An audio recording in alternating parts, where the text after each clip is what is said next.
What's up, hardheads, and welcome back to the Hardcover Hooligans podcast. My name is Mac. As always, with me is Danylo. And Danylo, Hello. I've got a little question for you. Ask your little question, my friend. So as we see, the Hobbit friends Merry and Pippin are both present for different battles. So if you had to choose, I know we don't see a lot of it in this chapter, but would you rather be present for the battle at the Black Gate or present for the battle of the Pelennor Fields? So one is almost certain death unless various things don't go exactly according to plan. And the other one, I could just run to the big castle, and I'm going to choose the second one.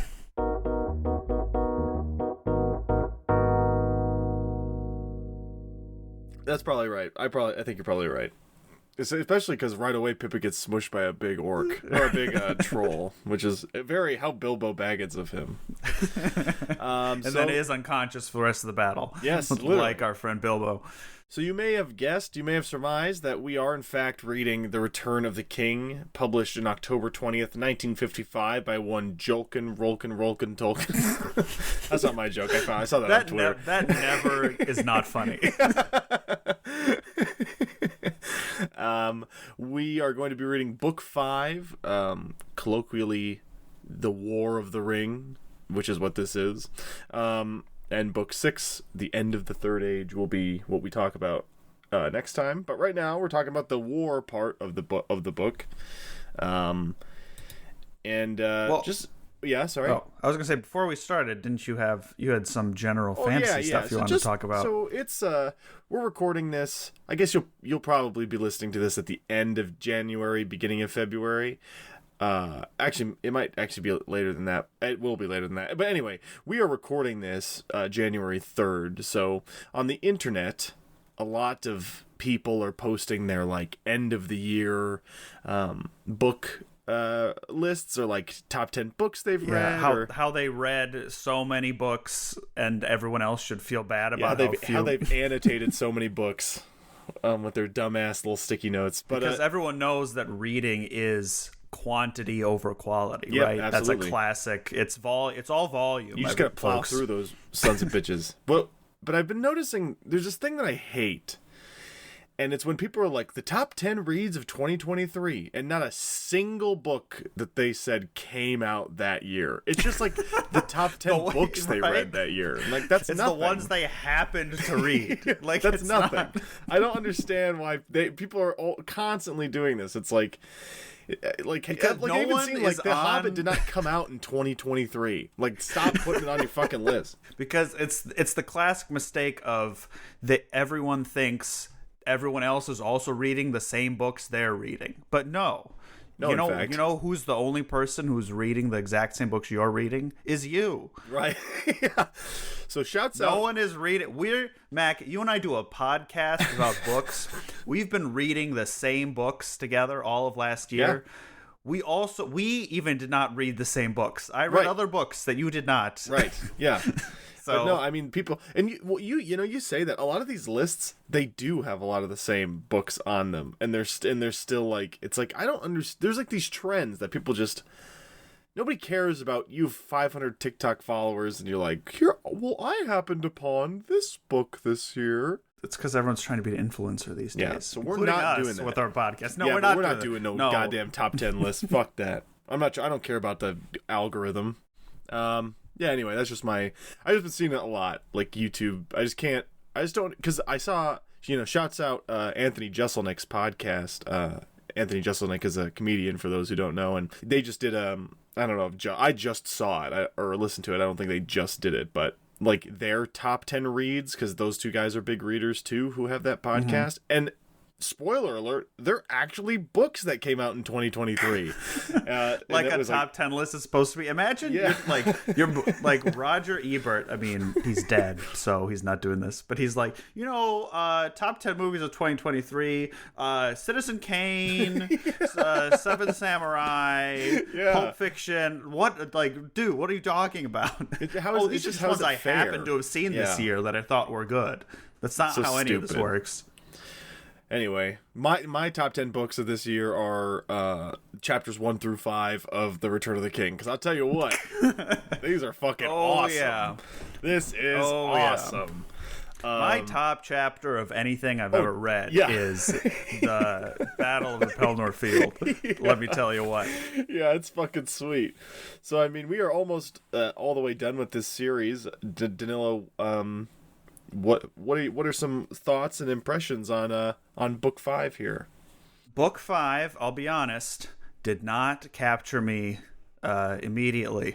It feels like a bit of a slow start, maybe a little bit I would say uneven, which is tough because it's got some of the best stuff, and so far I also think some of the okay, everyone, let's all keep on sort of chugging here, you know. Oh, interesting. But I think part of that might be just, you know, these are not the constant thing. Like, we have to remind ourselves, or like if we're reading these for the first time, these are not modern action novels. No. And I think there's still, and I've been trying to adjust as best as I can. I think people who can't make their way through these books or are bored, can't make that mental adjustment or don't make that mental adjustment. And I think maybe part of that for me was making that mental adjustment in this book. That, hey, we're gonna be in the houses of healing for a while Aragorn makes the rounds. And I love that part. That's unironically my favorite chapter of this. Which, you know, I was flipping through it. I'm like, it's probably a metaphor and it's probably important, and we could probably talk about it. Oh, we're gonna talk about it. Yeah, I think a lot of this sort of feels like even the way characters talk is a little different. There's a lot of and lo and alas and thee and thine. That's not really present in a lot of the rest of it. Especially when Denethor is whenever Denethor is talking, and when Ilro. Oh my god. You know, maybe I should pull up the characters' names. Yeah, there's a lot of people in this part that we have not met before. Yeah, there's a ton of new people. But the guy and from... the tone, especially there's a lot of battles and stuff described more so than in the rest of the books, and it's very epic. Yeah.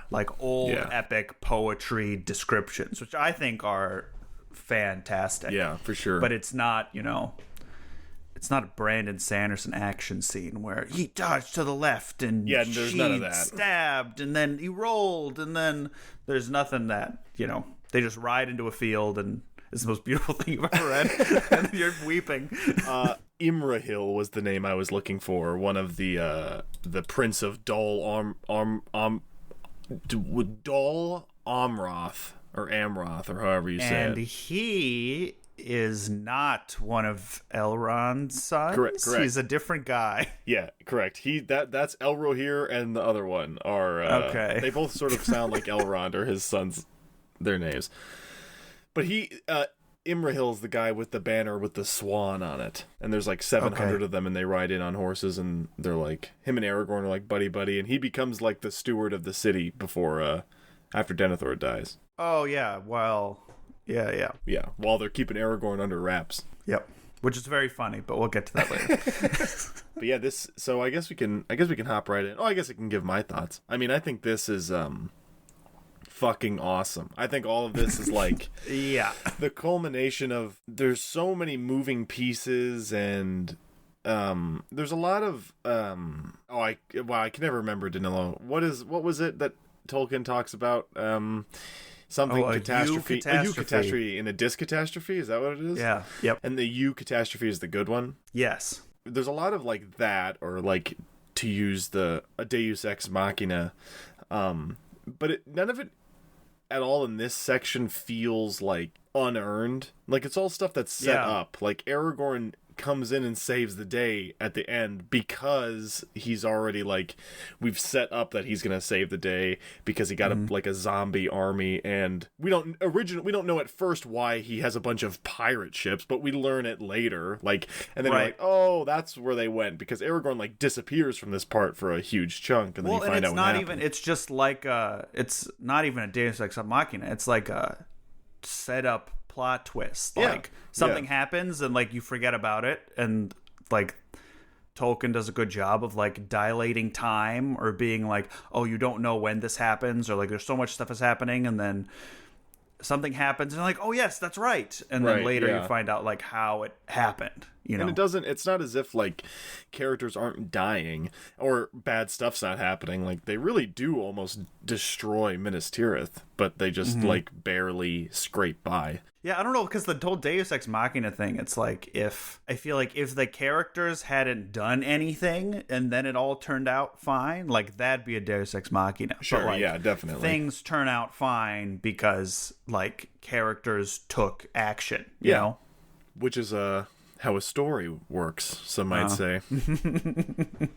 Well, and I was going to say, there's nothing, you can't say it's not clear. Like, it is very, like, where everyone is, what's happening, what the plot beats are. Like, I was never confused, and I think you might get confused if you're not paying attention because you might be bored, but you're not going to be confused because because it's not there, Yeah, the only pain points I could see that if you're not, I feel like just tips if you've never read this before and you want to, is you can sort of just, like, ignore or not really pay that close attention to of like, wait a minute, but I thought this mountain was over here. Don't get lost about the map. Yeah. None of that stuff really does not matter. Just try to remember the names. Don't mix up. If you start mixing up Minas Tirith and Minas Morgul, you're going to be in for a bad time. But if you can separate those two things, then you'll probably be fine. I mean, one sounds like the place where the good guys are, and one sounds like a murder castle. So I guess we could hop right in.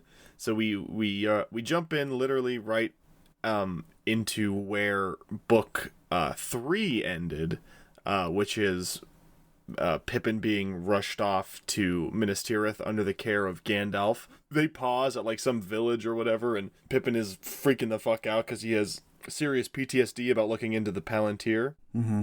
And meeting Sauron. You're right, literally meeting Sauron. And so they as they're riding, they look and they see the beacons of Gondor have been lit to call for aid. And Pippin thinks it's a dragon. Yeah. And this is, unlike the movies, like the least big deal ever. Yeah. They just sort of see it and they're like, what's that? And Gandalf's like, it's the beacons of Gondor. And Pippin's like, oh, cool. And then that is it. That's it. Yeah, that's seriously it. But they get to the city. What Minas Tirith is it's like it's like a 7-layer cake, literally, like stacked on top of each other, getting smaller, and like, is there a little roads. couple made of fondant on top? Yeah, kinda. There's a white tree made of fondant on top. Yeah, no one's taking a bite out of the white tree. They don't know it's not fondant. That's true. And it's like wilted because it's like rotting. Nobody's eating this fondant tree for 2,000 years or whatever. So they go through all 7 gates and they make it to the top, and they see the wilted called white the Citadel, tree. right? Yeah, the Citadel, the White Tower, and they meet the creepiest old man of all time, whose name is Denethor. He's the steward of Gondor, and just lore moment here, since the kings of Gondor have disappeared, or the last one had failed to have any children, the stewards rule over Gondor, but they do not call themselves kings. They are still stewards. And so like a line of stewards has been controlling Gondor for a really long time, and they all feel sort of slighted and not super pumped about not being the official king, which is They're cool. I think that's cool. slowly being like red-pilled. They are. They're hating the kings of Gondor. Yeah. Because they're like, we've done all this work and we can't get any of the credit. They're being like nice. They're like, whoa, that's what I get for trying to be a nice guy. That's all I get for being a steward. You try, but no matter what, Ecthelion, my dad, is never going to think I'm cool. I was going to say, I loved the, because as a, I'm going to try to not constantly refer to my relationship with the movies. But, the whole steward king thing, I never really got before. But I love the description of, like, when he describes like the throne room. They describe the ornate throne with like the silver tree and how beautiful like the throne is.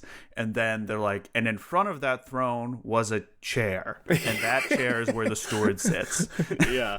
And it's just cool. Really good image. And the whole hall is like the statues of the previous kings. Oh man, that's awesome. So they meet Denethor, and Pippin sort of Denethor is like, okay, so he's old. He's sus. Yeah, he As is. the kids would say, he's real sus. He has no riz, and he's sus. Well, I mean, I would disagree about the riz part. Yeah, he does. He's got a little bit of riz. He doesn't riz. But Pippin, it's sort of like he's like, oh, this guy kind of reminds me of Aragorn.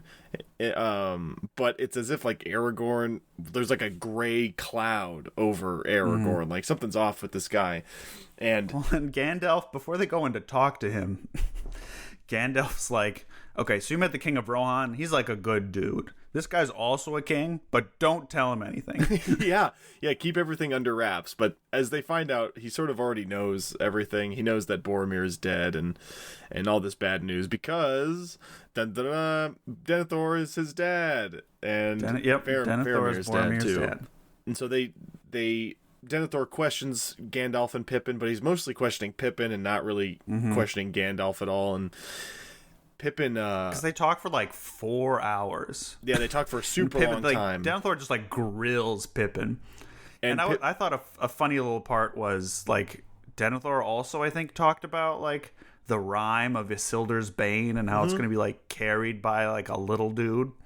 And I'm like, this rhyme is making it really hard for anyone to keep anything under wraps. Because everyone sees a Hobbit, you're like, what's this little guy? Wait, I know that rhyme about this exact situation.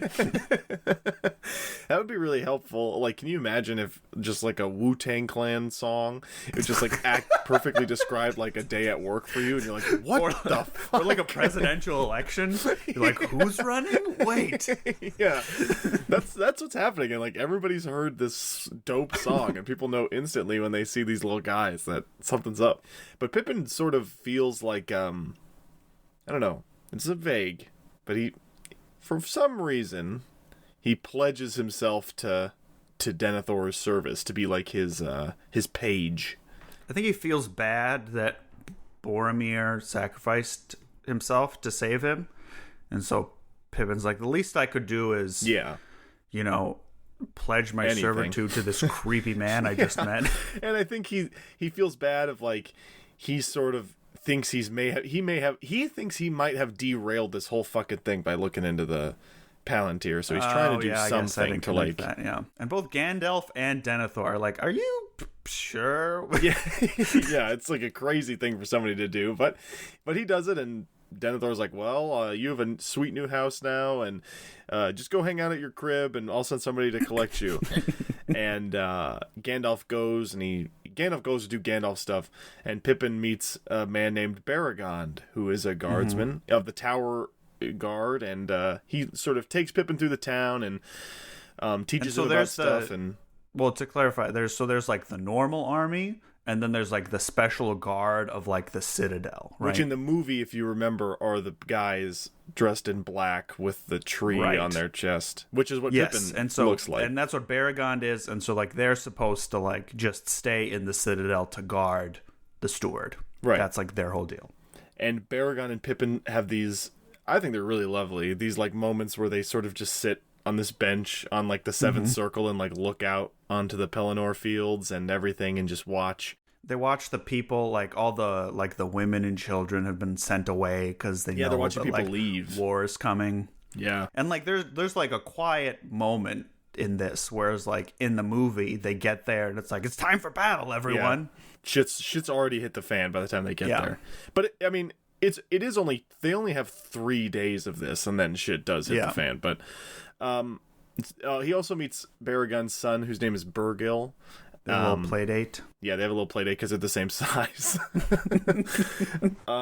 It's so funny. I feel like sometimes I'll be reading and I forget that the hobbits are like 2 feet tall and everything. Yeah. Then like Pippin gets bored and he's like, I'm gonna check on Shadowfax, and then he's like, oh, he's fine, and then he walks around. Like there's a lot of like, I don't know what to do. I'm just gonna walk around. Which is so like I have never served in a war.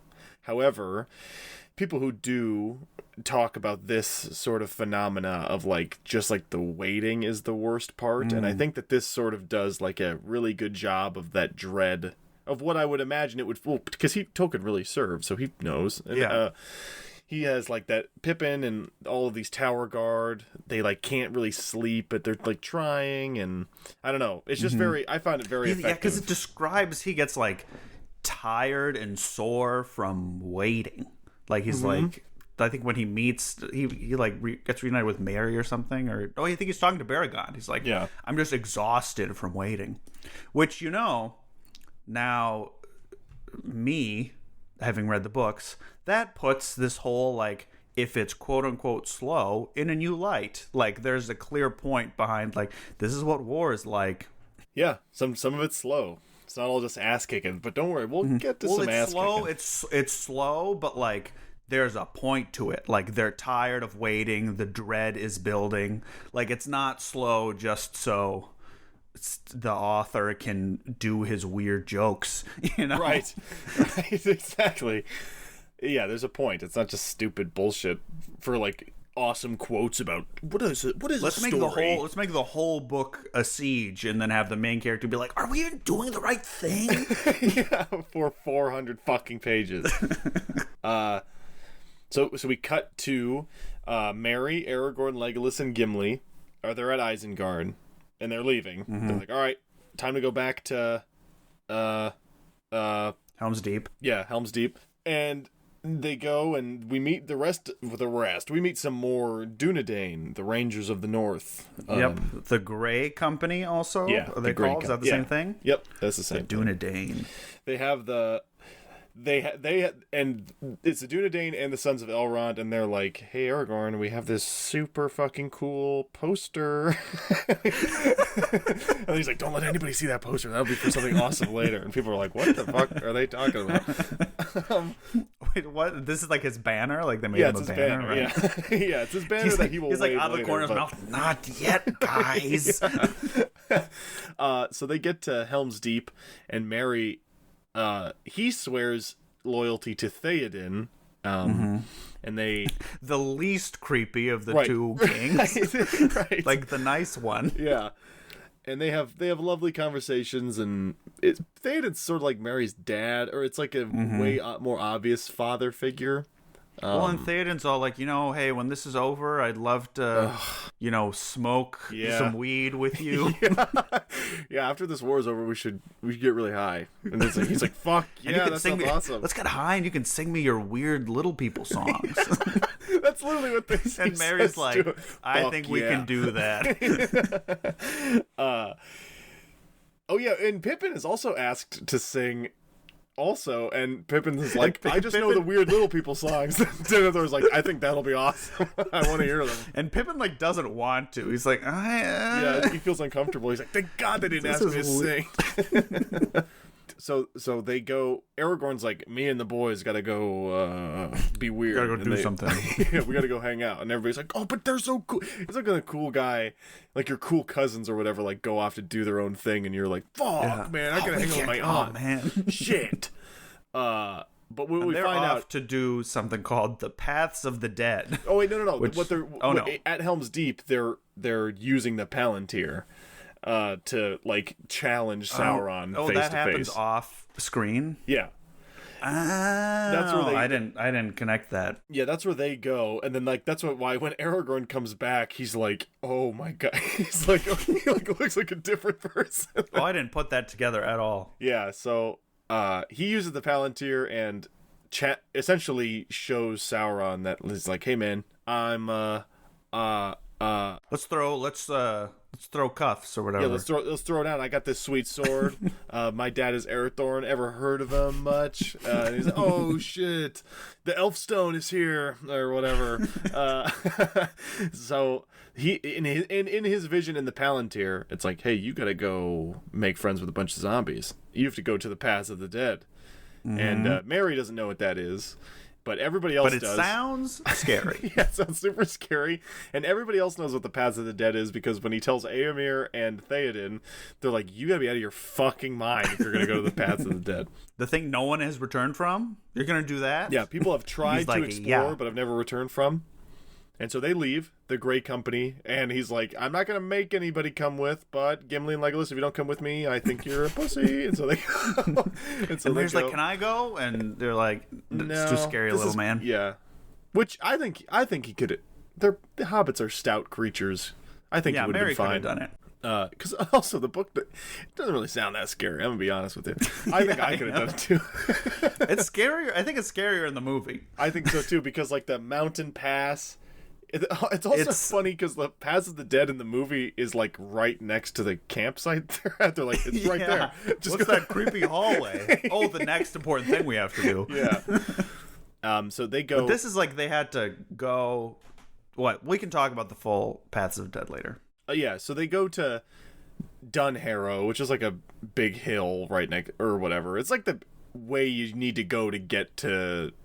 Well, isn't it also like the or whatever. Rohan's mountain hideout? Because they send all like the women and children to like go hide in the mountains. Yeah, it is that scene from the movie with the camp. It's just the Paths of the Dead aren't right next to it. Right like next to it. Éowyn is there, obviously, because she's in charge of what's going on here, and Aragorn tells her what it is, and she is even more like rocked, and you're like, she's all like, we need you. Why are you gonna go kill yourself? Yeah. Because that's what Éomer.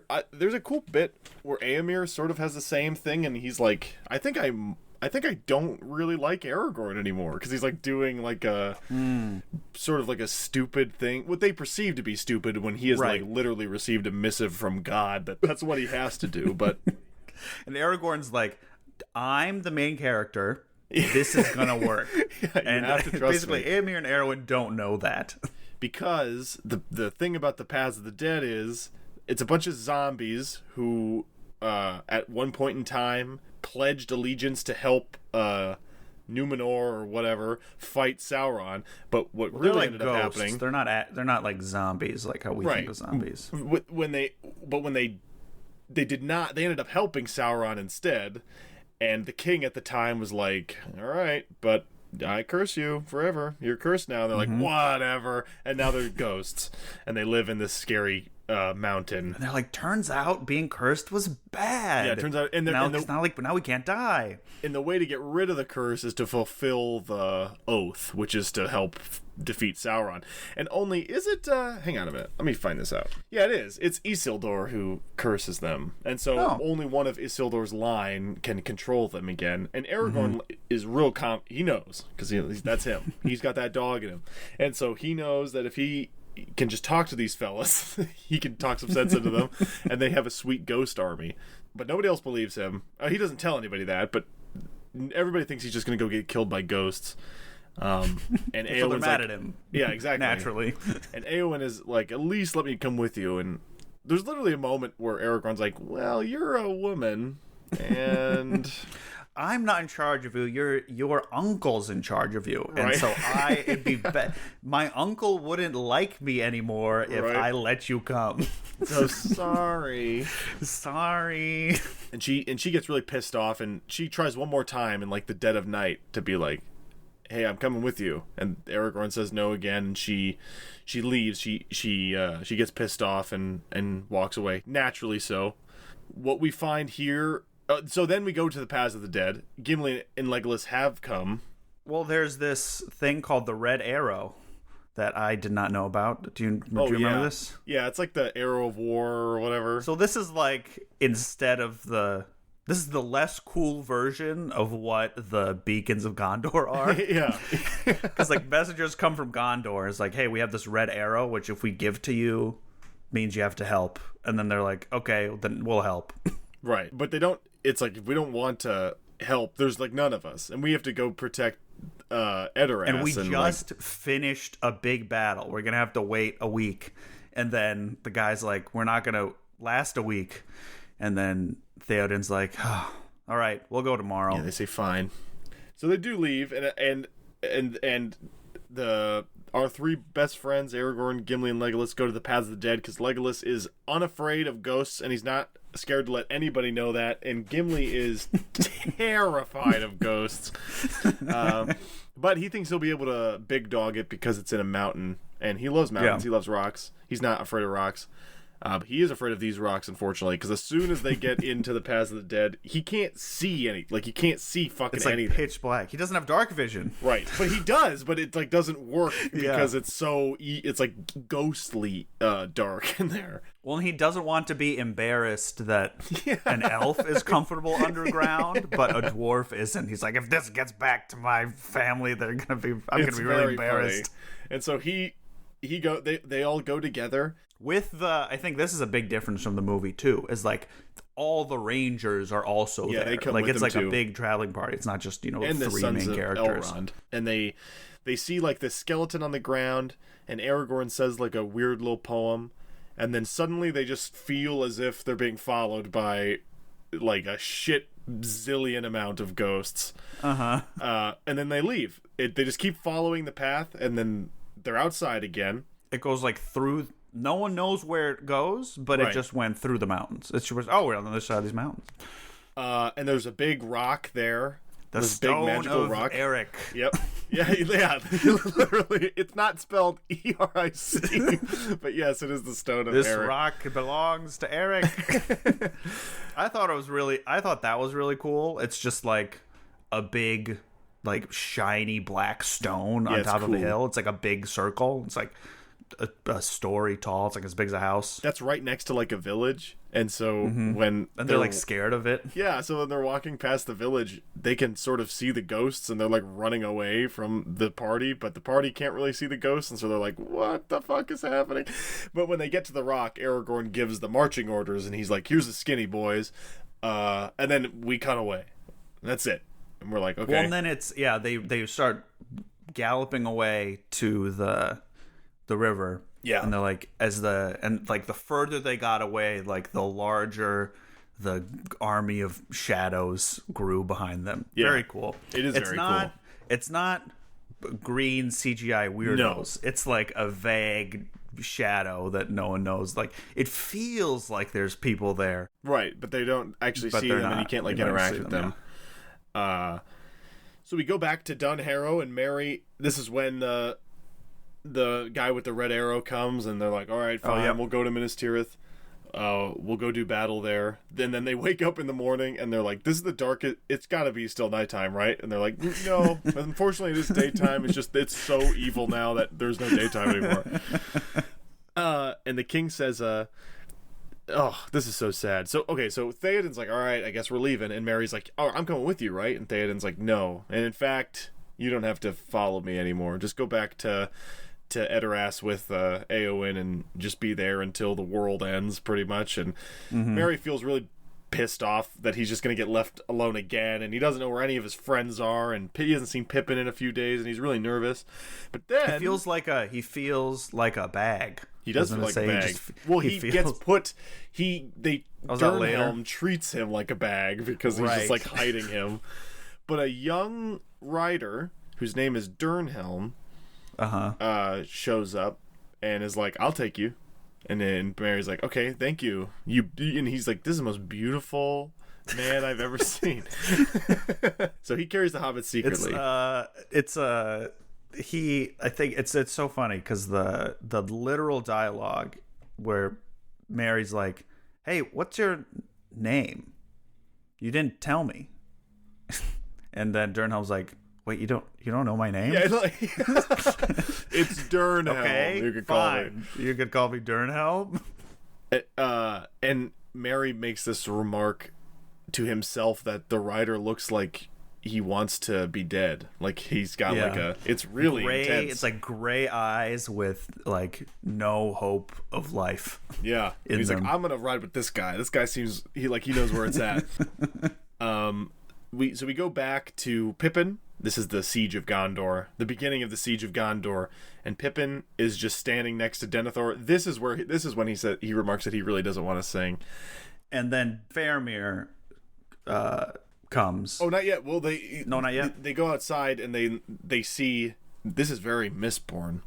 This is very when we see, what was that guy, Breeze, riding his horse back from the evil camp? Because Pippin goes outside and he's got his bagged lunch or whatever, and he peers over the, literally, like, his juicy he has juice. to stand on, his Lunchable. juice. Hey, wait, what were those, like, plastic things with that weird, like, Capri cap? Sun? Yeah, no, like that weird, like, twisty cap, and they looked like potion bottles, and people out there know what I'm talking about. Yeah, one of those. Oh, yeah, like they're like made of, like, wax. Well, not wax. Yeah, like Kool-Aid, like the Kool-Aid little plastic. Oh yeah. So he's got his little turkey sandwich. He's in his got Kool-Aid one of plastic those. bottle. He's definitely got one of those. And there's this funny thing that he didn't have to put in here, but I'm really glad it is in here. That in order to peer over the edge, Pippin has to stand on the bench and like lift himself up to look over. They're so small. They're so small. Yeah, if you take anything away from this series, it's that hobbits are small. I feel like people know that, but I feel like they're smaller than you probably think they are. So he looks out and he sees the 5 Nazgul on their fell beasts, like just dive bombing these fucking guys riding horses trying to get away. And Gandalf and Pippin sees a big white light like ride out to meet them, which is Gandalf. And there's like 3 guys make it back, and one of those guys is Faramir. And Gandalf brings Faramir to see Denethor, and Denethor. This is the famous movie scene where he's like, "Would you have wished my brother, I had died and my brother's dead?" And he's like, "Yes, I do. Yes, I do." Yeah, it's just like 5 pages of Denethor being the worst guy in the universe. Yeah, he really is. And then Faramir is fucked up. And Denethor is mad that he thinks or is perceiving that Faramir respects Gandalf more than Denethor, or like is listening to him more. So he keeps calling Faramir a wizard's pupil. Yeah, which is awesome. I wish my dad called me and this is the whole pupil. thing where like Denethor like knows things before Gandalf tells him, and also like occasionally is like super suspicious, especially of Gandalf in ways that don't make sense until later. Yeah. I feel like, I wonder if one could let us know if for whatever reason somehow you had read these books and never seen the movie and derived that he was using a seeing stone, because I didn't. Oh, okay. So this was my exact experience. Oh, nice. I just thought he was in the movies. I was going to say this at the end, but I think I went in as blind into Return of the King as I possibly could have, as someone who has seen the movies, because I haven't seen Return of the King, or hadn't seen Return of the King in like 10 years probably. Oh, nice. So like I remember like the big plot points, but like I didn't know Denethor had no Palantir. Yeah. You didn't know Denethor had no Palantir?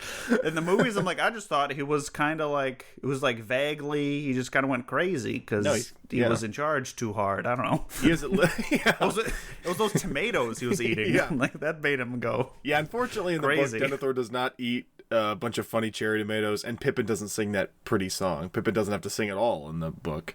What a difference is that there is a song in the movie that is not in the book. Crazy. Oh yeah, this is also when Faramir says, this is when Gandalf learns where Frodo and Sam, this is where Gandalf learns that first of all they're still alive, because he hadn't had any idea, and also that they're going up the stairs of Cirith Ungol, which he doesn't say it, but I think Gandalf knows that Shelob is there, because he's like, are you kidding me? Like, that's where they're going? And he's like, and Gollum was with them? And then Gandalf's like, I think they're gonna get betrayed crazy style. But we have to trust in the process. I had a classic fantasy book moment where, Gandalf interrupts and says, Cirith Ungol, Morgul Vale? And I'm like, what are these words? What am I even reading right now? This doesn't make any fucking sense. I know what those words mean, but it's like, I don't know, you show this to anyone, they're like, what are you talking about? Yeah. But they don't get it, man. They don't understand the dangers. If you're listening to this, try to, sneak Morgul Vale into your, next conversation with your barista or something. Yeah. Just give that as your name. My name is Morgul Vale. That's a sweet name, actually. That's a cool, World of Warcraft character name. Or you could do a nerdy, drag queen. It's called Morgul Vale. Yeah. There we go. That's $1 million idea. Nobody steal that. That's ours. Trademark, copyright. Yeah, I'm gonna sell that for $1 million to some for exactly $1 million. $1 million. So the next morning, Denethor's like, I don't care how tired you are, bitch, and he sends Faramir right back out to reinforce Osgiliath and take a bunch of other soldiers with him, and then instantly he comes back unconscious. So for listeners, should we clear up the geography of the area? Oh, yeah. So there's Minas Tirith, which is big fortress on a mountain.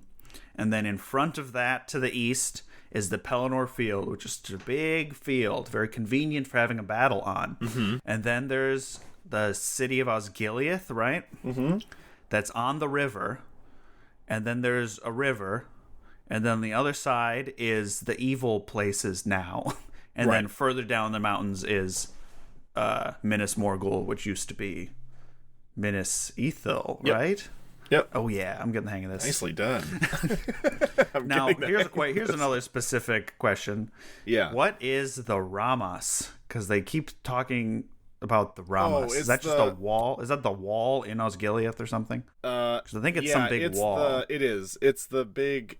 Or is it like a big Attack on Titan style wall in the middle of the field? Yes, so that's exactly what it is. Minas Tirith, Min Dalawin, the mountain, right? Mm-hmm. Minas Tirith is built on the mountain, on the side of the mountain, and then connecting the mountain, in a big old circle around the thing. So the Pelennor Field is in the Ramas Ekor, and then right on the other side of that, in Enorian, because Ithilien is on the other side of the river, there's between the wall and the river, on the river, is Osgiliath. Got it. But Osgiliath is outside the Ramas, which is the big wall. Yeah. And the Pelennor Field is in between the Ramas and Minas Tirith. The city proper. Yeah, correct. Gotcha. All right. And there's also, because they're also worried about pirates that are going to sail up.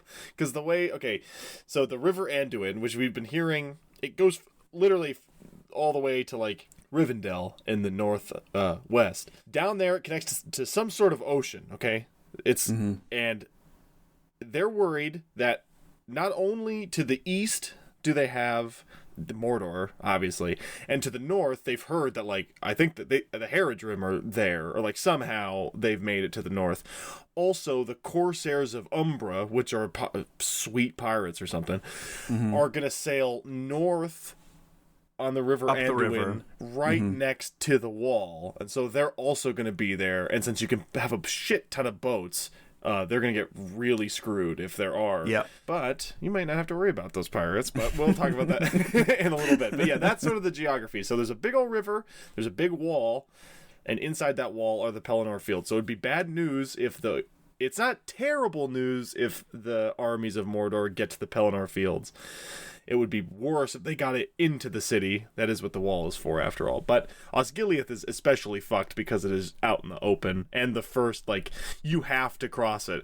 Literally, the road from Minas Morgul goes to Osgiliath because they used to be all the good guys stuff. So historically, it went for, the past, 10 or 30 years, right? Osgiliath had gone back and forth between... Yeah, they keep switching. The good guys in Mordor. Yeah, and now it's at this point it is the staging area for the assault of Mordor has it, and they're building siege weapons there. We don't know that yet, but we will learn that later. We'll learn that later when the siege weapons arrive. And then the narratorial voice says, they're the siege weapons from Osgiliath. And you're like, no!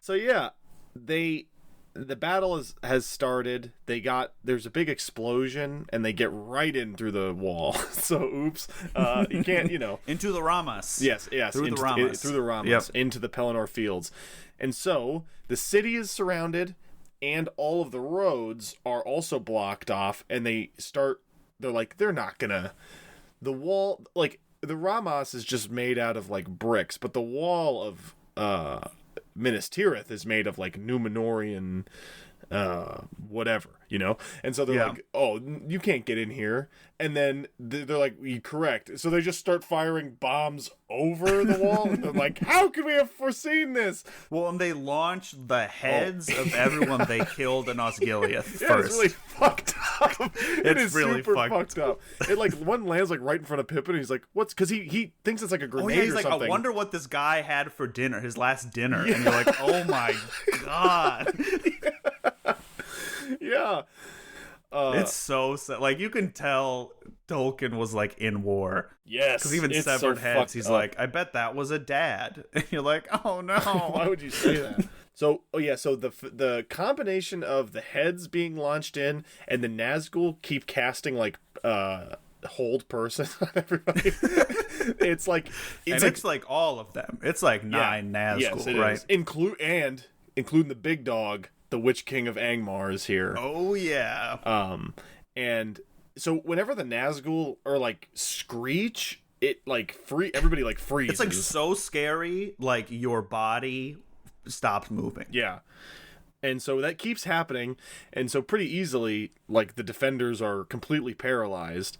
And this whole time that this is happening, Faramir, who isn't dead, but he's got like the craziest, most evil fever of all time because he's been poisoned he got poisoned not by an orc or a Nazgul, but by just like some dude who shot an arrow at him. Because they set it up way earlier in this. They're like, oh, you got to be careful of the Southrons, they have poison arrows. Yep. And then it happens. Yep. And so he's got a fever, and Denethor is like, I know how to cure this fever. We're gonna light ourselves on fire. Can't die if you're dead. Right. So Denethor has his son carried to the I forget the name.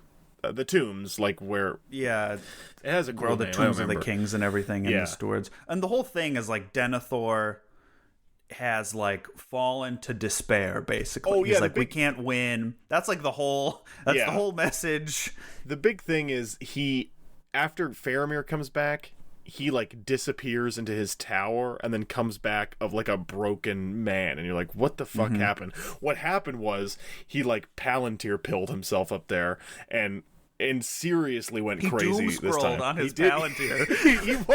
he was doom scrolling. It's literally like a TikTok. It's like okay, everyone. The Palantir is like a TikTok feed. It's like your For You page, but all of the horrible things that could possibly happen to you. Yeah, it's or just like video. It's just like one uncensored war videos of like Ukraine and Israel and Palestine, and then it's just like it's even worse, it's all those book reviews where the people start talking and they have like the long edge of the book pointed towards you, so you can't see what the book is. It's all that, and you're trying to skip the fucking. You're just trying to skip to see what the book is, but then you accidentally like swiped off before you liked it. And you're like, fuck. I don't know that if I had to watch those for too long, I would also light yourself set myself on fire. Pippin is with them. And they literally, like, Denethor, he lays on this fucking table, and Faramir's right next to him, and he commands everybody to get a bunch of wood and pour a bunch of oil on them both and light themselves on fire. And Pippin is like, holy shit! So Pippin sprints out of there, and he finds Baragon first, and he's like, Baragon, you gotta help me. And he's like, I got a job, man. I work here, dude. I can't leave. And then he's like, and Pippin's like, the guy who told you not to leave as lost as mine. Because the big thing is that the tower guard are seriously not allowed to leave the tower. Like, that's a really important thing. And Pippin is technically a tower guard, and so he runs away. If they leave, they'll be, like, executed. Right. And so he runs to find Gandalf. This is so fucking cool. This is so cool. Well, he says, no, doesn't he? Doesn't Pippin tell Baragon, like, there's going to be people coming back with, like, sticks and oil? Don't let them in. Which he does not. And Baragon that's a big deal, yeah. But Pippin's like, okay, I got to go find Gandalf. And so he sprints down all 7 layers of the city, turns a corner, and sees, like, Gandalf in all of his splendor sitting on his horse before the Witch King, who's, like, also on his horse. And then the next chapter... Well, it's the Witch King, and then he, like, raises his sword, and it, like, bursts into flames. Yeah. And there's the great little line where, like, Shadowfax stood firmly, the only horse ever to exist that would not have fled from the power of the Witch King. Fucking awesome. And then there's a horn, and you're like, oh, what is it? Rohan is here! Yeah. And so... Good shit. Yeah, it is fucking awesome. So, yeah, they hear... Rohan has made it to the battle. There's this moment where a cock crows. Like, it's just like such an innocuous moment. But when the Witch King and Gandalf are about to have the showdown, Pippin just hears like the cock crow of morning, and there's just like this line of like, and it just did that. Like it doesn't know that there's like literally like the line is like, it didn't know there was like a wizard battle going on. It just did that because it's always going to do that. And I don't know why I was affected by that line. I thought it was really cool. There's so much in this book where like you like read a line and then I'm like tearing up. I don't know why. Yeah. You know? Yeah. It's crazy. Like out of all the books I've read, like this, like book 6 of Return of the King and parts of the next one too, where like it's seriously you read something, you're like, why am I crying? Yeah, there's a moment It's crazy. we'll talk about it, but when Pippin, there's a line that says Pippin was never able to hear horns again without crying because like it saved everybody's life, and I get emotional about that. God. Okay, so Merry we cut to like the way these chapters work is that like action will happen and then we'll cut and it'll be like 2 days before the end of the action that we just finished up has happened. That's sort of how this is structured, which is great because you get the cliff, everyone gets saved by the Rohan, and it's a cliffhanger, and then it goes back to show you how all that happened and also build suspense because you don't know what's going to happen next. Like, It's great. I think sometimes it can get written off as a like almost Deus Ex Machina, but it's like I think it's really well constructed. Like because it every gets the best story of both beat worlds. in this book, you get like you're left on a total cliffhanger because you're like, oh, Rohan's here. But it's not as if it like ended in like, oh my god, the Witch King and Gandalf are just staring off. Like, no, you get that little bit, so you're like personally assuaged of fear of like, oh, everything's fucked. But you still want to know what happens next. But you also want to know like, oh, how did Rohan get here? Because I thought they weren't going to get here in time. Like, it's just perfectly. It's seriously fucking perfect. It is perfect. Yeah. And it's just like one line at the end. Like, it's not this huge like build up. It's like, and Rohan was there. Yeah. And you're like, oh my god. It's awesome. You know, it's crazy. So Merry describes he feels like a like seriously like a backpack just getting like thrown around on these horses and literally like dumped in with the rest of the bag. Yeah. Yes. Getting thrown in with like the rest of these bags, and he's like, what the fuck? And then this other guy trips over him, and Mary's like sits up and he's like, I'm not tree roots, I'm not a bag, I'm here, okay? I'm not a bag. Yeah. And then he's like, okay, whatever. He's like, where's the king anyway? I gotta go see King Theoden, I gotta tell him I'm here. And then this guy Elfhelm, is that his name? He's like, yeah, Elfhelm. He's like, that might be a bad idea. They're having a meeting with the craziest man of all time. Now, I love this part. Oh, I did not know this was here. The wild man of the forest. Yeah, it's awesome. Fantastic. His name is Gonberry Gon, and he is Gonberry Gon. Yeah, he's the chieftain of the wild men, and that is what they call themselves. So I don't know if there's some kind of weird thing going on here. Well, probably, and here's like, this is another like small detail. When they were going to Dunharrow, I think Merry like saw a bunch of huge statues of like stout weirdo dudes, and then when he sees these wild men in Gonberry Gon, it looks like the statue guys. Yeah, like that's where they're from. Because you don't see like the wild men, they just sort of like live in the woods, and they don't ever come out of the woods, and if you go into the woods, like, you'd never see them, but they feel like that this Mordor stuff is probably bad news. and so they are like, okay, we'll help like, if you're you. killing orcs, we'll help you, because we like killing orcs. Because they have to go through Dunharrow to get back, because they were on their way back, but when they got the message, so now they're headed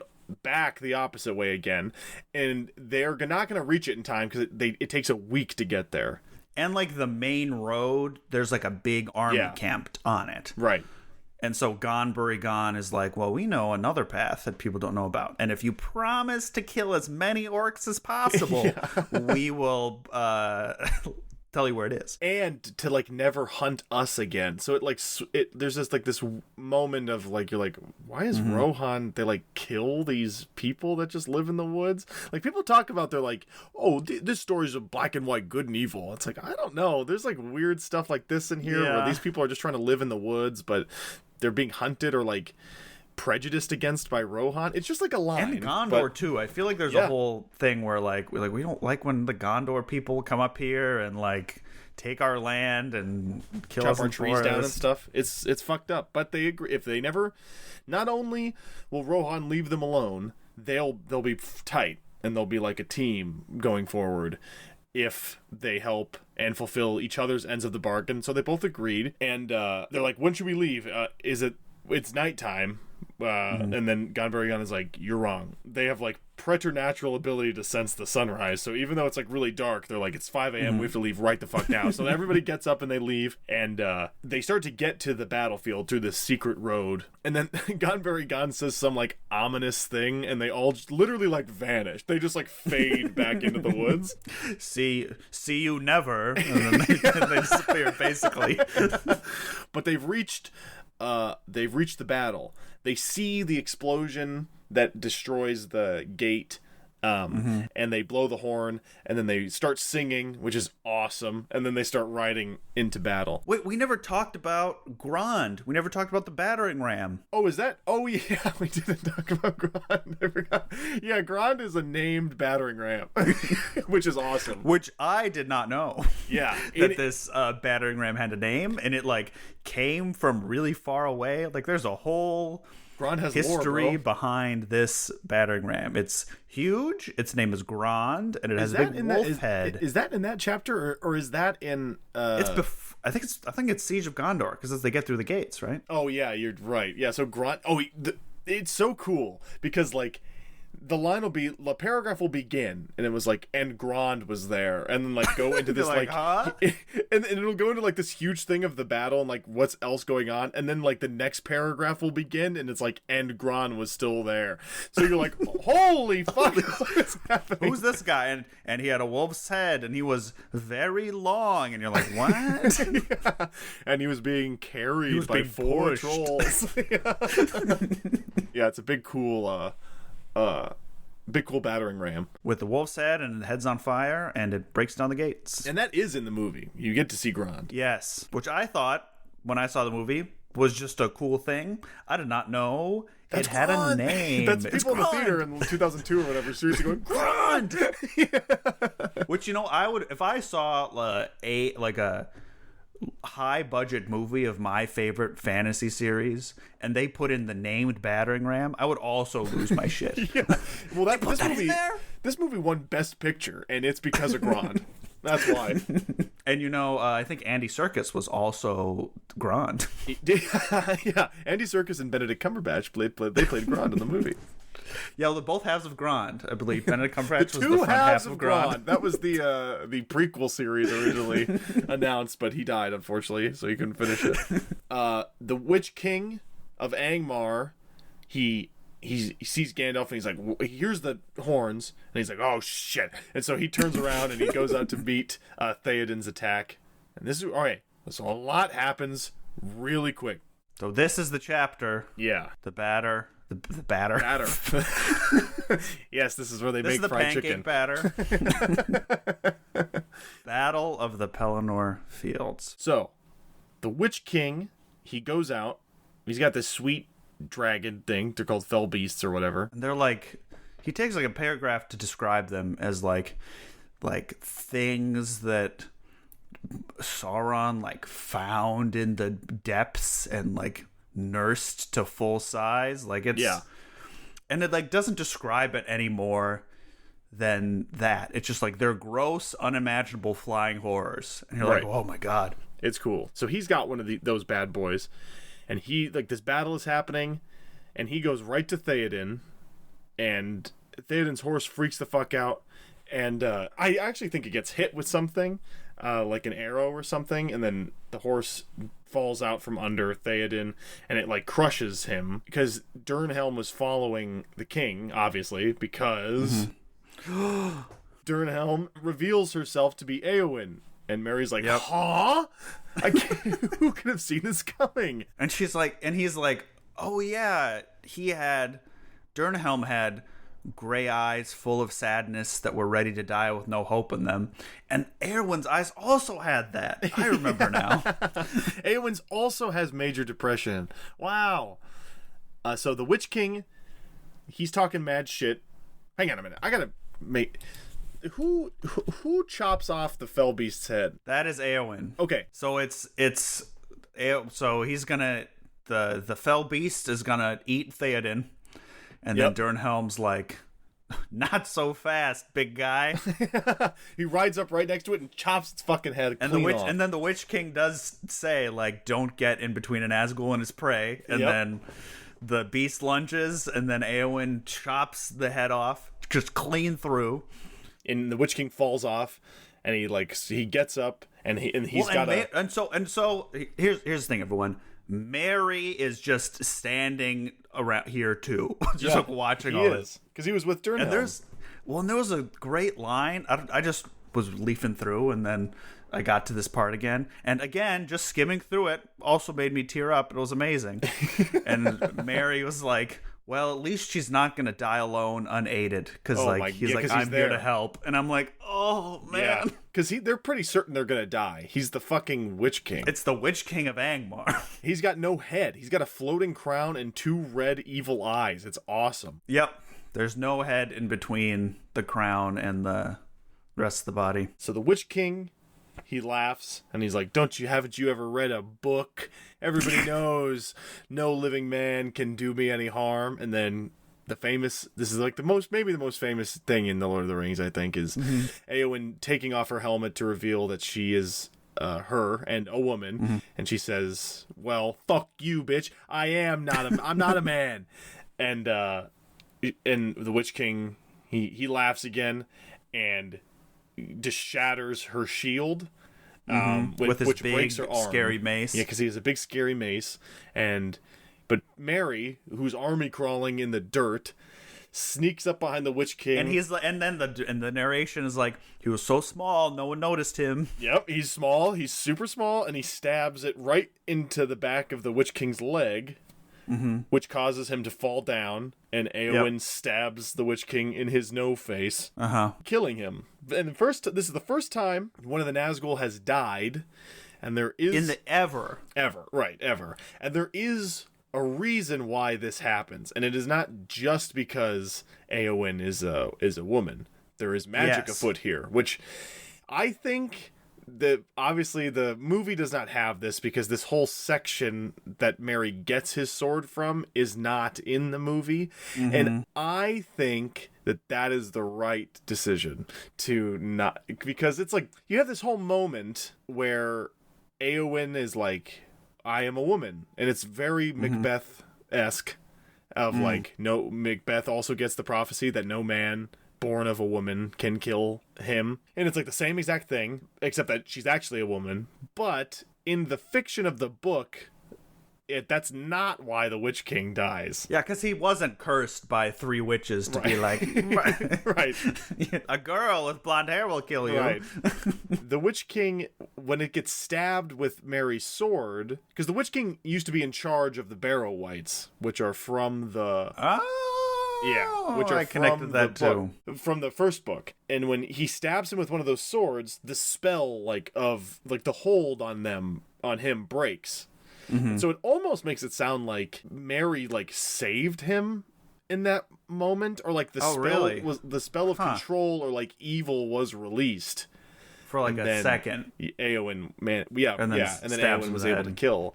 And then when Eowyn... Oh, yeah, no, go ahead. Oh, go ahead. I was going to say, I liked this inclusion more, actually, than, like, what happened in the movies. With, like, it's the sword that Merry got in the Barrow Downs. One, I think, because it happens after all the action's done. It's like, here's this little detail. Like, Merry's sword, like the last part of this unravels chapter. The magic. And you're like, because, like, in my mind, it's like, why wouldn't someone have tried to just stab him in the head before, you know? Yeah.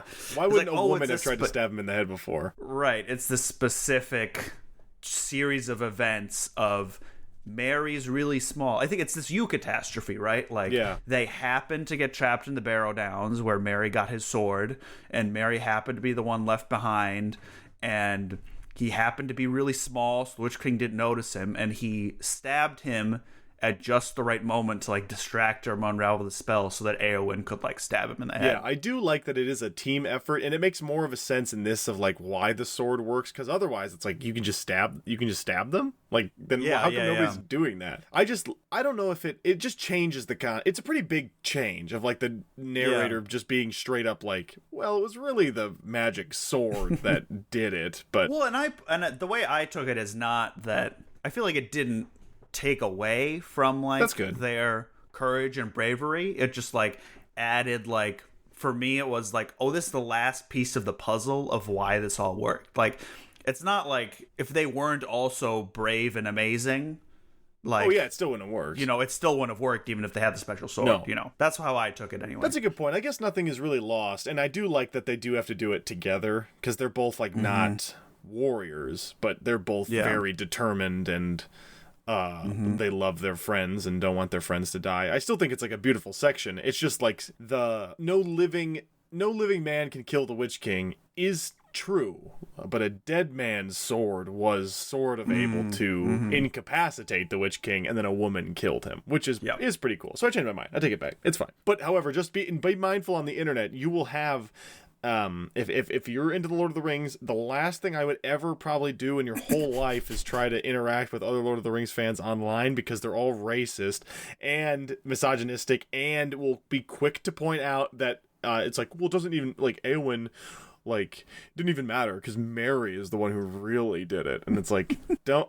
And they use it in a way to, like, justify. He, like, very specifically did not. He happened to have the sword that, like, distracted him in the right way so that Eowyn could do the killing blow. Like, Merry's thing was, if Eowyn wasn't there, Merry's thing wasn't the killing blow. Right, correct. Anyway, I love this part. Oh my god. I think it I don't know what it is about the movie. Like, maybe it's because it's famous, or, like, it's a really big action movie moment.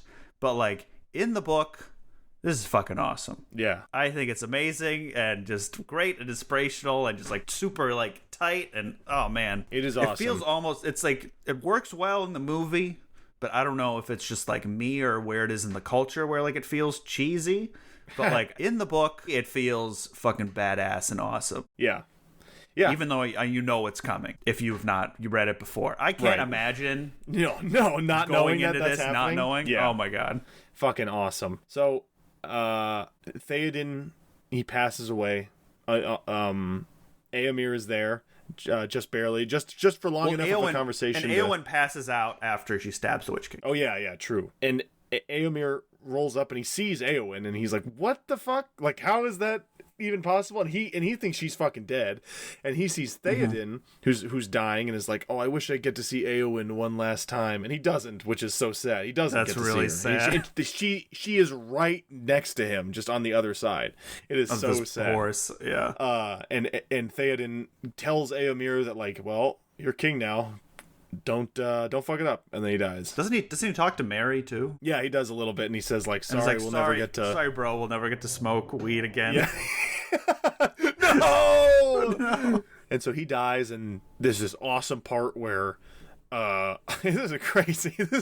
So Éomer, like, thinks his whole world has, like, shattered. And so he stands up, and he's like, Theoden and Éowyn are taken into the city, and Éomer, he rallies all the rest of the troops, and he gives this big speech, and he gets them all shouting death over and over again, and like they've stopped singing, they're just chanting death and like riding in, and like the orcs are even like, oh my god, we killed the wrong guy. It is fucking awesome. It is so cool. They killed their boss, and then they all started yelling death and running at them. Yeah, even scarier than before. We learn Éowyn is still alive. She's going to the houses of healing or whatever they are, and then the fight in the city it's still looking bad, and that like maybe that they're gonna breach the gates when the pirate ships roll up, and everybody, and you're like, oh no, we're fucking, we're fucked. All the soldiers on the field are like, holy shit, this is unreal. But then they're like, what is that? There's some kind of cool flag on that. What is that? That's not a. They look kind of empty. Those That's not ships. A skull and bones. That's not a skull and crossbones, and they look totally empty. And then they see that it's Aragorn's fucking profile picture. It's the tree. It's the tree of Gondor, and he has a bunch of dudes that like got different Gondorians and a bunch of people on these pirate ships that charge the field, and they kill every single enemy combatant. Like plus the ghost army. The ghost army kills. Yeah. Hang on. I gotta.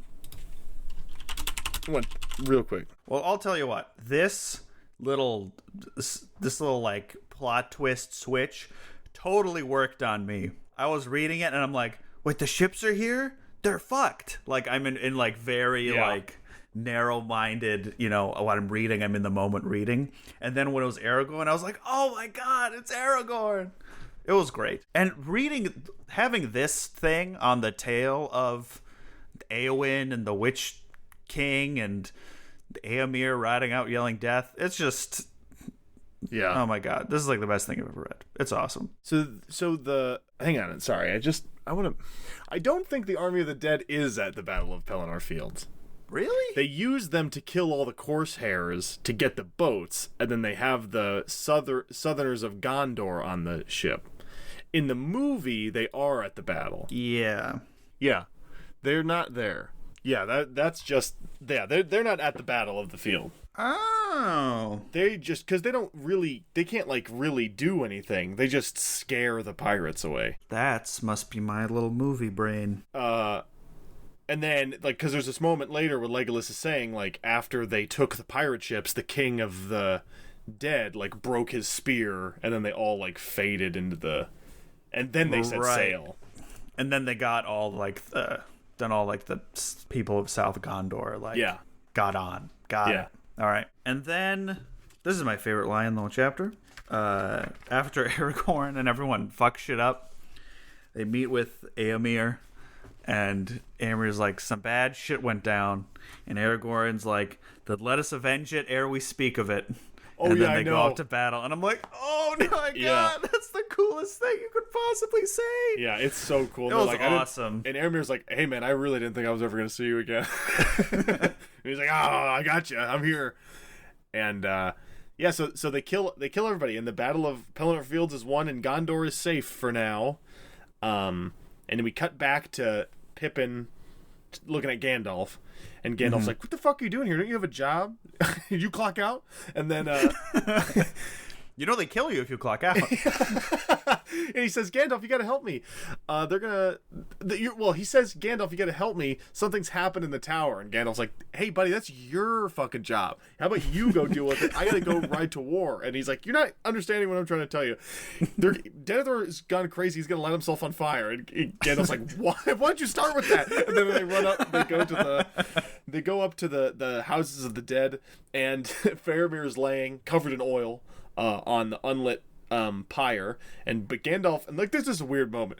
Gandalf, like, does like a box jump onto the thing and like just like lifts him up super easily and jumps back down. And Pippin remarks like, "What the fuck was that? He could just do that," which is like a cool. He could have moment. Jumped on everyone this whole time. He just like Mario style. So he says, "Oh, I guess." Well, and then when they Baragon. get there, Baragon is like fighting off the other tower guards that are trying to get in. He's killed a bunch of them. Yeah. And Denethor is he draws his sword too and is like, "Well, if you don't send somebody to do a job you could do yourself." And he's like, he's gonna try to kill Baragon, and then Gandalf casts the spell and his sword like flies out of his hands. Mm-hmm. Denethor is like, "I always knew you wanted to be in charge of Gondor," and it's like a really sad moment where Gandalf's like, "What the fuck? What happened? I was gone for 20 I minutes." Really don't. And then Denethor, he laughs and he turns around and he takes the Palantir out of a pillowcase. And then everyone collectively goes, "Oh!" Because he says Which is, I know that's what I did. Right, yeah. Because he's like, "This told me victory. This told me we can't win." And then Gandalf's like, "Of course it did. It's the bad guy." Like, the bad guy's telling you you're going to lose. Do you know who else has one of those? Sauron. Yeah. The bad guy. And there's this moment where he's like, "I knew you were just going to lead Aragorn here, and he was just going to take my sweet job. And if he's just going to do that, I'll just kill myself." And so, this is when he goes to try to kill Faramir. He tries to stab fucking Faramir. Mm-hmm. That's when Gandalf hits the sword out of his hands. And then he's like, "Whatever." And he takes a torch and he jumps into the pyre, holding the Palantir, and sets himself on fire. And the book describes, like, whenever anybody tried to look into that Palantir ever again, all they saw were, like, hands holding it wreathed in terrible flame. Whoa. And then Gandalf just closes the door. And they hear one final scream. Yep. Thus passes Denethor, son of Ecthelion. Ugh. So he doesn't do a big funny run and jump off of a cliff. He does just die on the pyre. And he never, this is the big thing, he never like realizes that he went crazy or like feel bad about it. No, he doesn't. He just dies in terror and despair. It's so sad. It's fucked up. Yep. Because I think in the movie it's played off like he's like, "Oh, what have I done?" Yeah, it is. And then kills himself and jumps off. But because Gandalf says to Faramir, like, he'll remember that he loves you in the end, but in the book, he does not. He did not. He goes crazy and dies. And he says, "Faramir, we got to go to the houses of healing." And so Pippin... And he's like, huh? So Pippin... because I need to be healed. Pippin sees Merry again, and he's like, "Oh my god, yes. Merry!"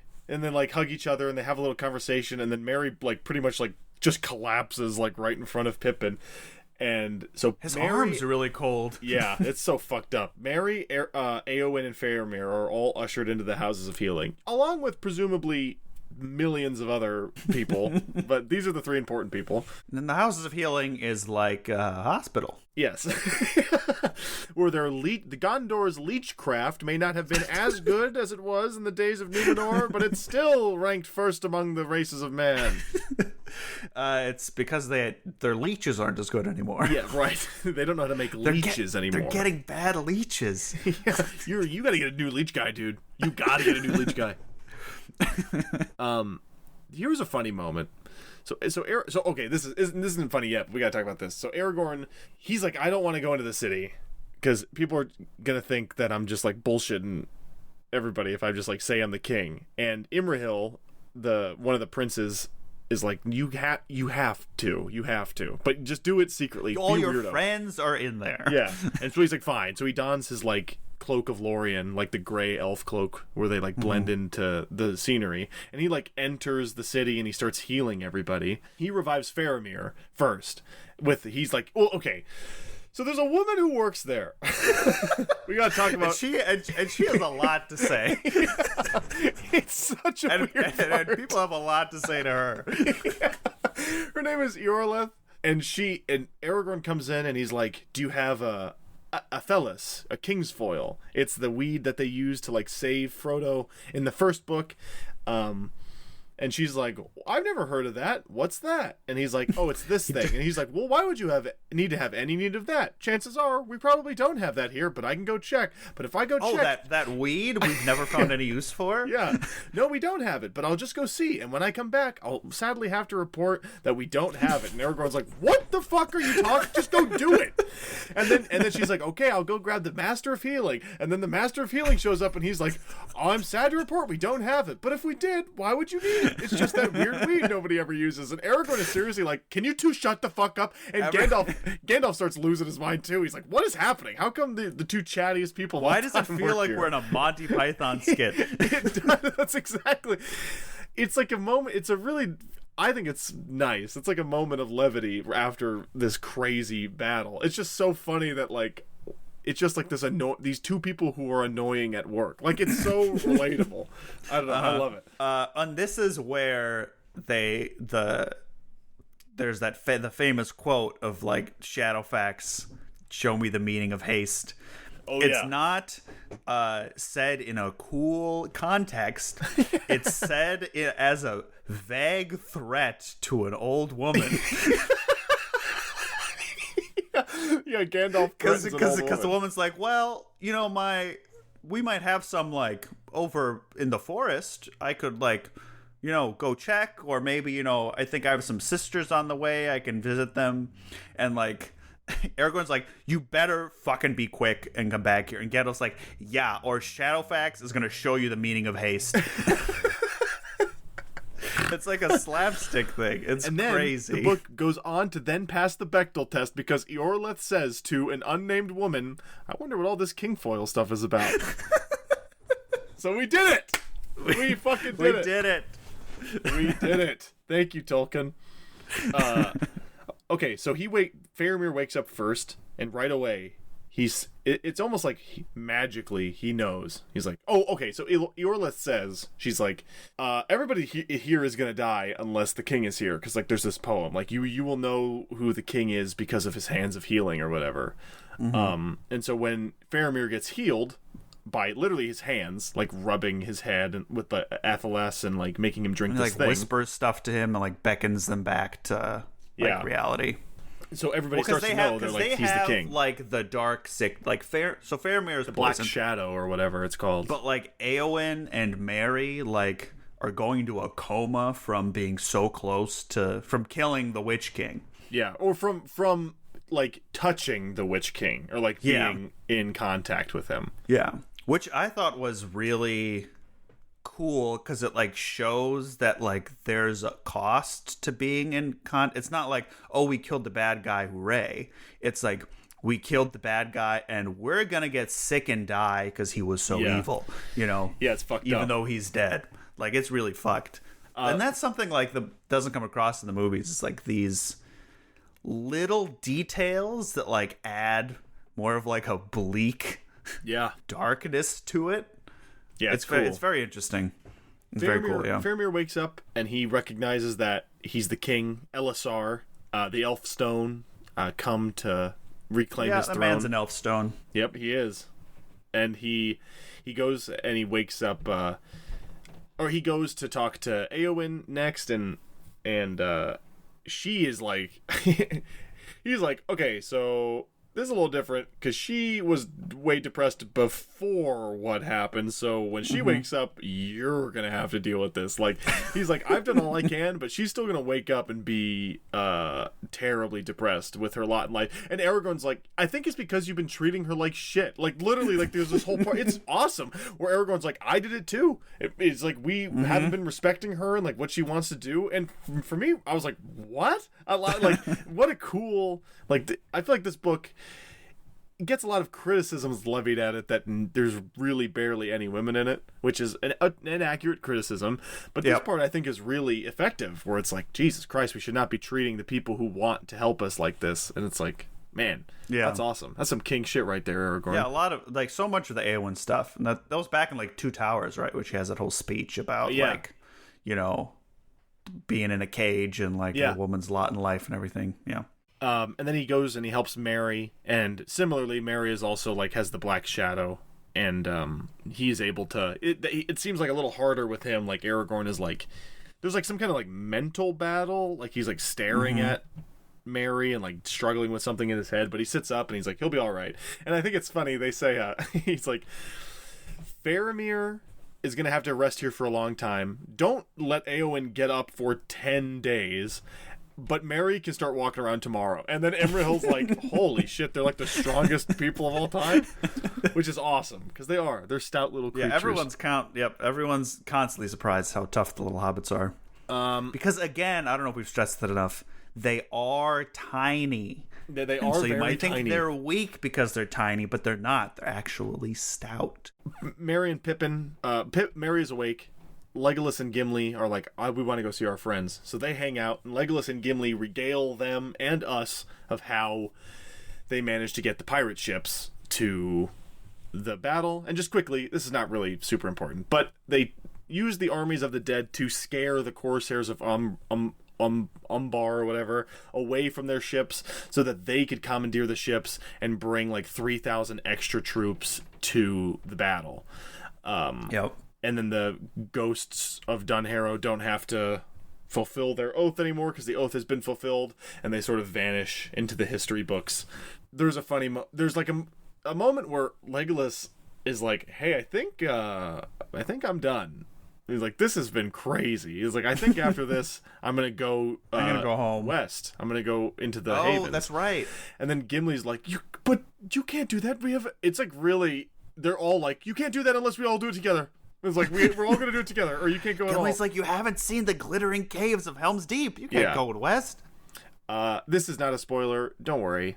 They don't. They do get to see all the caves. None of that's in the book, but they do. There's this beautiful piece of art I saw of, like, young and lithe Legolas, because he's immortal, with his arm around, like, ancient Gimli, like, on a cane, like, boarding the last ship. Because they got to go on all their adventures together. We'll talk more about that when we read the appendices, because that's where that stuff is. Yes. But. Okay. Well, yeah, we'll talk about, because for elves, going west is like dying, but they get to live forever over there. Right. They just can't come back. Yeah. It's a big metaphor. We'll talk about it at the end of the next book. And we'll talk about it definitely in the Silmarillion, because that's pretty much all takes place over there. Because they go to a specific place with countries and people. Yes, with whole new... The Noldor! We'll talk about it later. So the friends are talking, and Aragorn and Gandalf and a couple of the other, like, the Prince Imrahil and Elrohir and the other son and the Dunedain, all the big dogs, are in a tent outside the walls, and they're talking about their because Aragorn's like, I've healed everybody, and I gotta sleep outside. Yeah. It's awesome. Because he doesn't want to, like, just show up into the castle and be like, I'm your king now. He doesn't want to ruin it. Yeah, he doesn't want to ruin it. It's got to be a big moment after they win. Because I love that, because his thinking is like, it doesn't matter. I'm giving all these people this hope that I've come back will do nothing if as soon as we leave to go finish the job, we all get slaughtered. It's way better to come back having succeeded. Or, like, if the steward isn't, like, if Faramir's unconscious, it doesn't feel right for me to just waltz in and be like, I'm king now. Yeah. Yeah. And he wants to do it right. Imrahil says, okay, I'll be the steward for now. And then he's like, wait. Gandalf will be in charge of everything for now. Until this is over, Gandalf's in charge. And Gandalf... You mean Mithrandir? Yeah, Mithrandir. Gandalf Mithrandir. And he says, Gandalf's plan, he's like, okay, I got a plan, and none of you are going to like it. I think... He's like, without Frodo, I don't know where he is. This whole thing is fucked. We're so fucked unless Frodo can throw the goddamn ring into the fucking volcano. Last I heard, he was about to meet a big spider. A big spider who nobody's ever met and then left with a cool story before. So as far as I'm concerned, we have one thing to do, and that is just march everybody right to Sauron's front door and hope for the best. Which is like, yeah. The idea to get Sauron to pay attention to them, to give Frodo and Sam the opportunity to, like, sneak in. If they're still alive. Yeah. Oh my god. And they don't want to, but it's like, obviously we have to. What else are you gonna do? And they talk about, like, okay, well, how many troops can we have? And Éomer's like, we all died trying to save your asses. And he's, like, sort of mad and still sad about the whole thing. But they get 7,000. 7,000 is the number that they're gonna march to Mordor with, like the final march. And so they leave. They start heading there. and 1,000 of them on the way there bow out. Because Aragorn, like, they reach a moment where Aragorn's like, okay, you can leave. I'm going to be real with y'all. It's such a nice moment. The only way we don't die is if 2 tiny men have not been eaten by a giant spider. Not only if we don't die, like, the world doesn't die. Yeah. So just go be with your family. And he, like, blesses them and is like, you know what? Fair enough. Yeah. Because it doesn't matter. Like, 1,000 people is not going to make the... He knows. It's like, if it's just Aragorn versus just this army, it's a bluff anyway. They just need to make it look like a lot of people. And so some of them stay to, like, guard... To be like, if the army does fall, they're going to guard. It's not Osgiliath, but it's some other fort. And they have the idea, they're like, oh, let's just go to Minas Morgul and take that. And then they're like, that sounds like the worst idea ever. That's where the Nazgul hang out. And so they get to the Black Gate, and Éomer and Aragorn and Gandalf and the rest of the captains, they ride up to the gate, and they demand, they're like, I want to speak to Sauron. Come out here, you bitch. Yeah. Come out here, you won't. And then the big door opens, and the mouth of Sauron comes out, and he's just like the edgiest dude of all time. And he talks. Yeah, he does. He talks for Sauron. Thing. He's the lieutenant of Mordor, and he's talking to them, and he's like, "You really think this would work?" Now talking, having read this as a human person who had not seen the extended editions of Return of the King, I was shocked. Yeah. Because he pulls out and he's like, "Were these your friends?" And he shows them the Frodo's mithril shirt. Yeah, that's bad. And Sam's like leaf thing, like leaf emblem, and the cloak, and Sam's sword. Yeah. And everyone's like, "Oh my god." And Gandalf's like, shut up. Yeah, because Gandalf... Okay, so everybody feel like their heart despairs, and so does Gandalf's for a minute, but Pippin's about to say something, and then Gandalf, like, puts his hand out, because Gandalf's like, okay, but if they would just have their bodies here. Like, if that was really what had happened, they would have just brought them here to, like, taunt us. Or, like, if Sauron had the ring, like... It'd be over it would have already been over. Like, it'd be over already.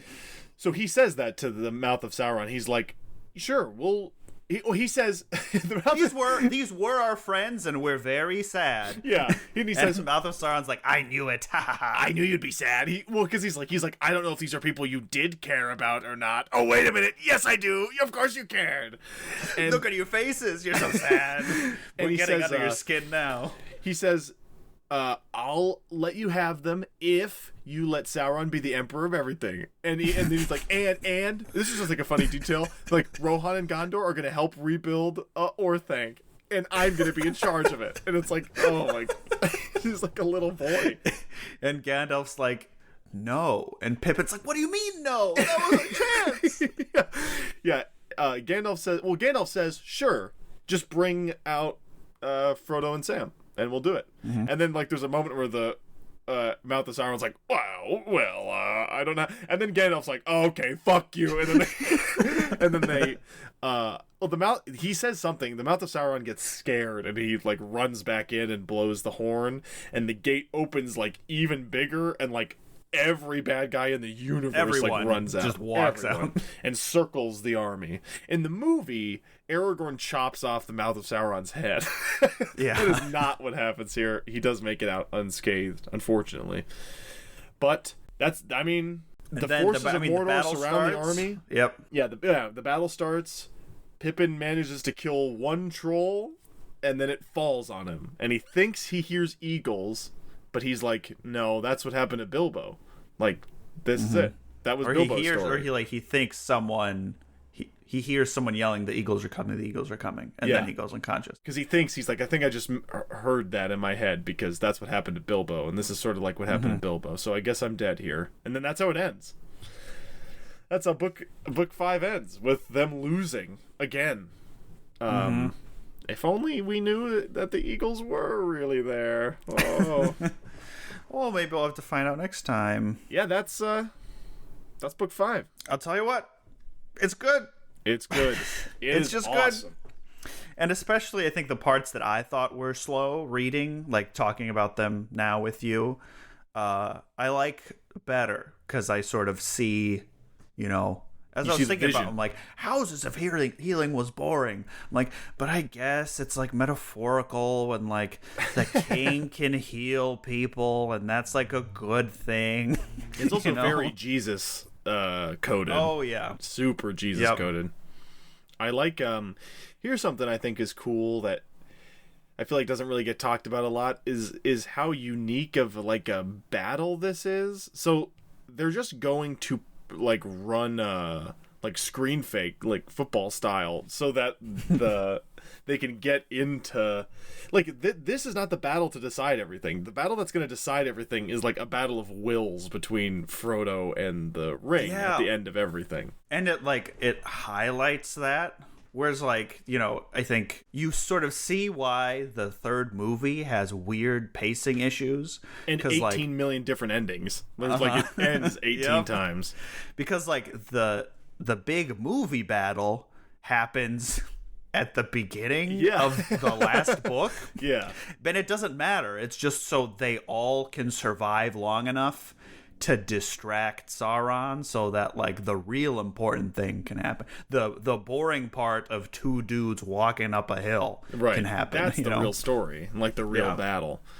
I just think there's something so powerful about them just going to war and they have no idea. It's not as if they can call Frodo or like text him. It's like, this is it. They don't know. And then the movies, that never really comes across, or you don't get to sit with it as long. But because, like, in the book form, just the way it's structured with, like, the books alternating, like, when you're with the characters who don't know where Frodo and Sam are, like, you also don't know where Frodo and Sam are and what's happened to them. Because the last time we saw them, Frodo got captured by the orcs, and, like, Sam was trapped outside of the door. Like, yeah.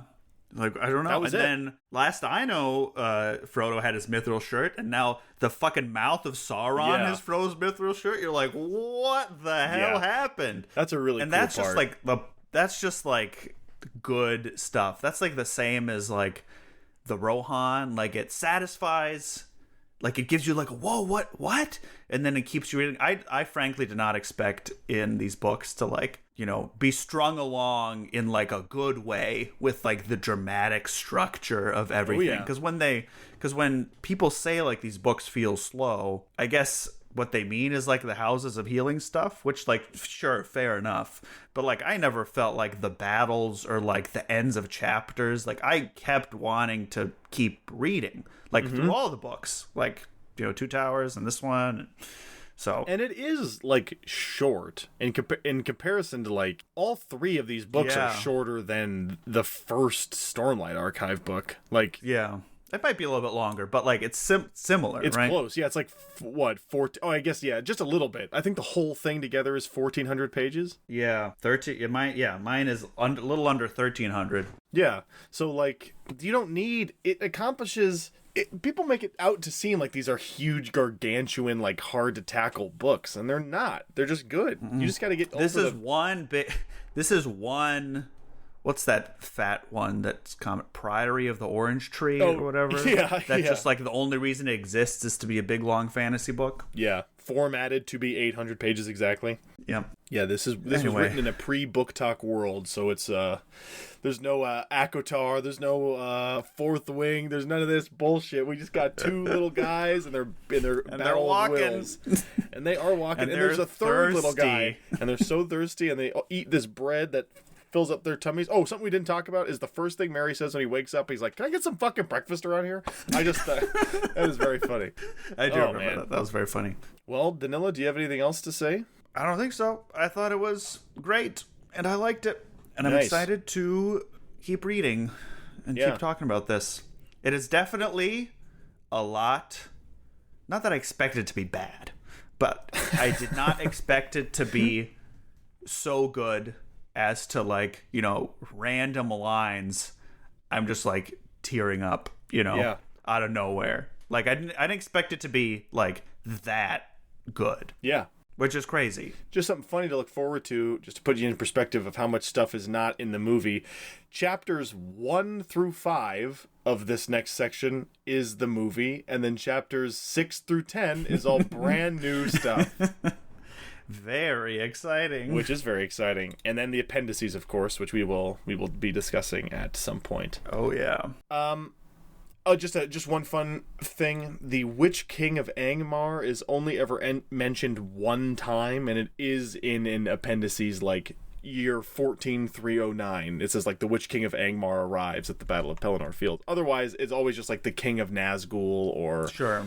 Just as that, or like the head leader Ringwraith. And I've learned watching lore videos, Angmar is like a different place with a whole war attached to it, and a whole bunch of other stuff. Which is like, oh boy, the Witch King was a great sorcerer or something, and it, like willingly became like this, not tricked like the rest of them. It's pretty cool. Yeah, pretty cool stuff. That's cool stuff.